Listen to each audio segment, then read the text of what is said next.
तर मंडळीनू आम्ही दोघे गेलो ह्या मॉलमध्ये. जशी आम्ही मॉलमध्ये एंट्री केली तर सर्वात आधी पाहायला मिळालं हे नॉनव्हेज आयटम. आता तर हे खाणं दूर, पण ह्यांच्या नॉनव्हेज कडे बघवतही नाही.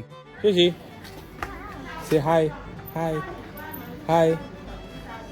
इथे लहान मुलांचे बऱ्याच प्रकारचे खेळणे होते आणि हेच खेळणी आपल्या मुंबईमध्ये 5 पट जास्त टॅक्स लावून विकले जातात. आणि हेच ते किडे मकोडे जे अशा झगमगाट पॅकेटमध्ये विकतात आणि इथली लोक पण ह्याच किड्या मकोड्यांना खूप आवडीने खातात. इथे अनेक प्रकारचे स्नॅक्स, नूडल्स, सॉसेजेस पाहायला मिळाले. अजून पुढे गेलो तर इथे लहान मुलांचे जेली बेली आणि अनेक प्रकारचे कॅन्डी चॉकलेट्स होते. आणि हा कलिंगड आपल्या नॉर्मल फुटबॉल पेक्षाही मोठा असून हे असे एवढे लार्ज आणि मोठे कलिंगड लाईफ मध्ये पहिल्यांदा पाहिले. अजून पुढे गेलो तर पाहिलं की इथे ऑलमोस्ट सगळेच फ्रुट्स उपलब्ध असून सगळेच ताजे होते. आणि हा ऍपल आपल्या मुंबईच्या नॉर्मल ऍपल पेक्षा दुप्पट पटीने मोठा होता. आणि चायनाची तिखट मिरची ही अशी काही लाल रंगाची असते. मला हिरवी मिरची तर दिसली नाही. आणि ह्याची साईज पण बघा, एका नॉर्मल काकडी एवढी आहे. आणि हा आहे चायना दालियन सिटी मधला भला मोठा आणि सुंदर असा मॉल.